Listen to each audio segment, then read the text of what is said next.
So, welcome back to Creative Mums Club. It is week one.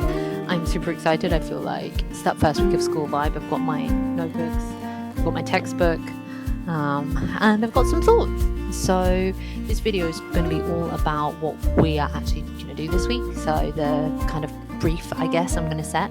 This week in the Artist Way is all about, it's called Recovering a Sense of Safety. And I think it's really interesting because starting with the idea of safety and how we feel safe and maybe why we've not given ourselves permission to create, and what views we have around creativity and perhaps motherhood and time and energy and all of those things. I think it's like a big week. We start off strong, basically. And so I've actually read through already The Artist Way week one.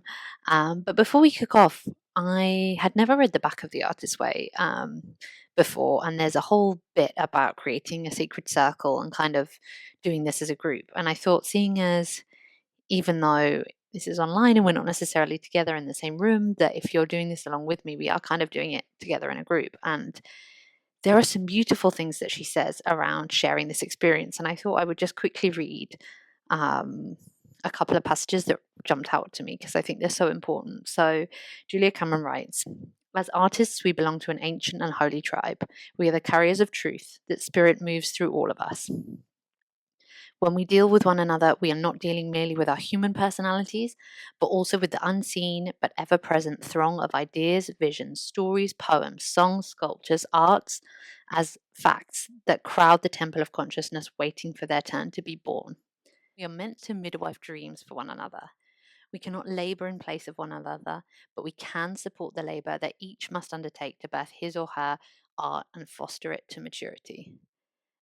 And I found it kind of hilarious. I mean, I guess in some way it's synchronicity that she uses these terms about midwifing and labor because, hey, as mothers, a lot of us are very familiar with those concepts. And being able to think about it as this sense of community, of midwifing for each other, of holding that kind of sacred space for each other as mothers, as we go on this journey of motherhood and creativity. And I think that idea that we know we can't do the labor for each other, but we can be there to support and cheerlead and hold the belief, because if you went through labor, there was probably a point where you thought, oh, I'm not sure I can do this.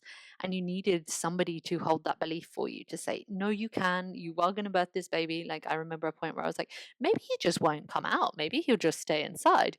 Obviously, ridiculous thought, but I needed that sense of belief from other people to hold that space of like, no, you are giving birth right now. This is happening. And I think that we can hold that belief for each other as we go on this creative journey, that we can heal, that we can nurture our creative souls as mothers, that there is space for both of those things, that we don't have to choose between being a mother and pouring creative energy into our families, into our children, but we can actually choose to pour that into ourselves as well. And those things aren't mutually exclusive, but in fact, they nurture each other. So that felt really lovely. And I kind of wanted to start off the week with that in mind, that, hey, we're not, what we're doing here, even if we're providing space really for ourselves and holding that space for ourselves, and it might feel initially like it's at the cost of our family or it's at the cost of the energy that we put to our children, which can be a hard thing to face into, but actually it's all part of being able to provide them with creative energy and nurturing love, because we have to be able to do that for ourselves, right? So that's kind of where I wanted to start. But let's dive into week one tasks. So it is week one, recovering a sense of safety. And there are a few things that I want to call out as we kick off. So the kind of basic tools that Julia Cameron suggests to use throughout the 12 weeks of this artistic recovery, and I think are useful tools to consider, but not always necessarily that practical as mothers, are morning pages and artist dates. So morning pages are essentially 3 pages which we write in the morning of longhand, whatever we want. The fact that we just sit down and write 3 pages, that's the whole point of them. We don't have to be writing anything specific. It doesn't need to be creative. It could just be, I don't know what to write. I don't know what to write. I don't know what to write, for 3 pages. The point of the morning pages is to get things out of our system, right? To release things, to kind of see what's going on, to recognize the topics that come up frequently for us, to just cleanse a little bit of all the mental chatter, because if we have all of that going on, it's very difficult to find space to create, and it's very difficult to find space to figure things through. And especially, I think, as we go on that journey, that sense of checking in with yourself becomes really important. And in a minute, I'll talk about the way I think we could maybe approach morning pages as mothers pages. Quite like that. And then the second aspect is the artist date. And again, I think actually this is something that we can look at this week and think about what could that look like in motherhood. But the idea of the artist date is that you take yourself once a week on a date for your inner artist, kind of like your inner child as well. It's the sense of pleasing that part of yourself that is creative and playful and wants to create, and carving out space to do something alone for that part of you. And there are many, many different ways to have an artist date. Some of the ones she talks about are, for example, going to like a pound store or a dollar store and just buying a load of fun crafting supplies and making something with them, or taking yourself out to the theatre or to a concert, or um, lots of different suggestions. And I think there's ways that we can think about that, because for me, the artist dates feels one of the most complex and challenging things to do to fit into a schedule, especially with children, especially if we're following that it should be alone, it should be for a period of time, etc., etc. But her argument for the artist date is that it allows us space with that important part of ourselves. It allows us to nurture that part of ourselves and kind of hold it as sacred, I guess. So those are the two big tools that she introduces from the start that run throughout the 12 weeks. And in a minute, I'll share my thoughts on that. And then a few of the other things that basically this chapter covers, this sense of the shadow artists, the parts of ourselves which are artists, but we, for some reason, at some point, we get scared of creating, or we feel like it might lead us down a path we don't want to go down, or we sense that there's a negative reaction to our art or our creativity, and we don't feel that we can be artists. We don't feel that we can be creatives. We don't feel that it is safe to be those things. And in that space, this shadow artist is born. She says, caught between the dream of action and the fear of failure, shadow artists are born. So that sense of us kind of being told that we can't do things a certain way, or having had somebody in the past tell us, you're not very good. Anything that has made us feel like we can't create um, because we're not allowed to, or we're not very good to, or it's not safe to. And therefore, we push all of that creative energy, all of that artistic sense, all of that taste, all of those ideas to the back. And they kind of get trapped in this shadow version of ourselves that is blocked. And the whole point, I guess, of this week is starting to uncover, where did we get those beliefs from? Why did we think that certain way? Um, and she says, kind of, we need to start protecting that artist child within, teaching them that it's safe to create, safe to be in the world, that, it's about progress, not perfection. And it's kind of a creative recovery, she said, is like marathon training. So I guess this chapter is all about setting ourselves up to run that marathon. And lots of the activities that she suggests and the kind of creative prompts that she suggests are around figuring out what beliefs we have about creativity and ourselves as creatives, and why we may have become blocked. What thing in our past, what thing in our present is making us feel like it's not safe to create, or not safe to be an artist in that way. And it's interesting, I was reflecting as I was reading this, that I actually think there's a lot tied up between the way we view the time we spend as mothers and where we put our time and energy, and possibly that creative energy and urge, right? Because there's a lot of expectations around time, and there is just more labor to do in the house, right? There is just more to do when there are children there. And it can feel like there is a perspective that creativity is frivolous, or creativity is this nice extra to have on top. It's like the hobby that you have time for. And I think for me, this week is going to be starting to challenge, where does that belief come from? Do I really feel that's true for me? How do I want to reconcile this idea of being creative and being a mother? I mean, that's the whole 12 weeks, I think, as well. But that start of, how do those two things run alongside, and what beliefs do we have?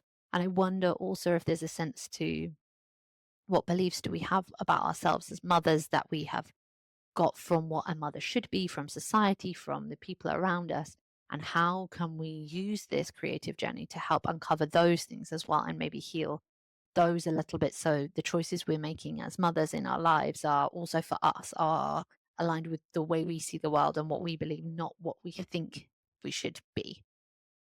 So that's kind of where I'm kicking off.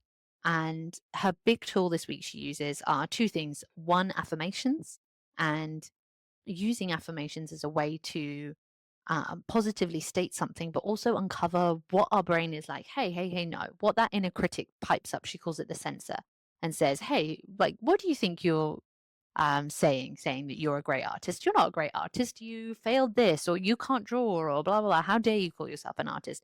And capturing those like negative voices and starting to explore one, where they've come from, and two, how we change those from negative voices to positive voices.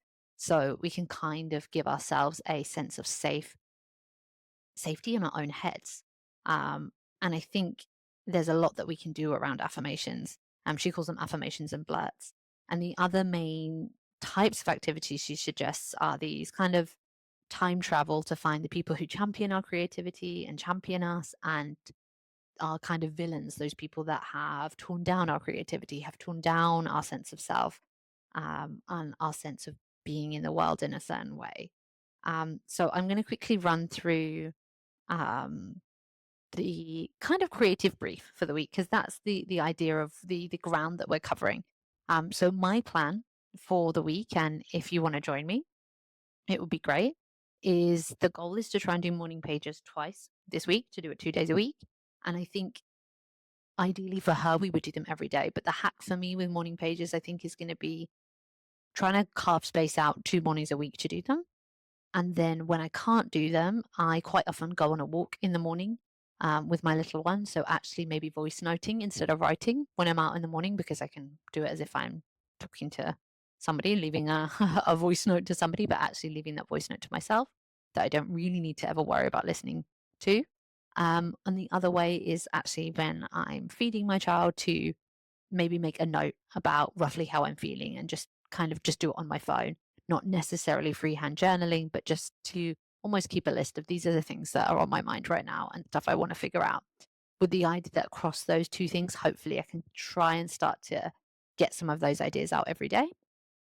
The second thing is to try and figure out what an artist day could look like. So I challenge you and I'm challenging myself to do some ideation on what would be fun artist date activities for me that seem doable. And maybe I'll start with what would seem fun artist date activities and then circle the ones that feel doable right now so I can figure out what could work. And if I can fit one in, to fit one in. And then work with some affirmations and blurts, and the blurts being the negative talk that comes back from the affirmations. And the ones that I quite like that I think I'm going to work with myself this week are: my creativity heals myself and others. I'm allowed to nurture my artist. My creativity always leads me to truth and love. I'm willing to learn to let myself create. I'm willing to use my creative talents. And then I want to add a few around: I am a good mother. Good mothers are allowed to create. And there was one more I wanted to do. I might include it in the comments because I can't think about it right now, or I will just write a note underneath. But another one that's kind of linked to motherhood and the idea of motherhood and creativity. So I can kind of uncover some of those beliefs I have around these two things. And yeah, that is the main kind of tasks I'm going to set myself. And then the final one that I think I really like is the imaginary lives task, where she writes, if you had 5 other lives to lead, what would you do in each of them? And just kind of not overthinking the exercise, but kind of having fun with imaginary lives. I think that's a really nice thing to do. And then the other one that I really liked was to time travel and list 3 old champions of your creative self-worth. And I think this could be anything. So the way she writes it is: this is your hall of champions, those who wish you and your creativity well. Be specific. Every encouraging word counts. Even if you disbelieve a compliment, record it. It may well be true. If you're stuck for compliments, go back through your time travel log and look for positive memories. When, where, and why did you feel good about yourself? Who gave you the affirmation? Additionally, you may wish to write the compliment out and decorate it. Post it near where you do your morning pages or somewhere you see it. I put mine on the chassis of my car to cheer me up when I commute. Um, and I think, yeah, that idea of just starting to think about who are those people that champion you and cheerlead you, and what belief you have in your art, maybe from years ago. That creativity could be from when you were a child, but just connecting into that sense of creative goodness. So that's kind of the plan for the week. I will leave it also in written version below and on Substack. If you want to go over to Substack um, and find a Creative Mums Club, it will be there. And yeah, we will dive in, and I will be back in a few days' time to let you know how I'm doing with it. Thank you for joining me. I will be back very soon. Here's to week one. Let's do this.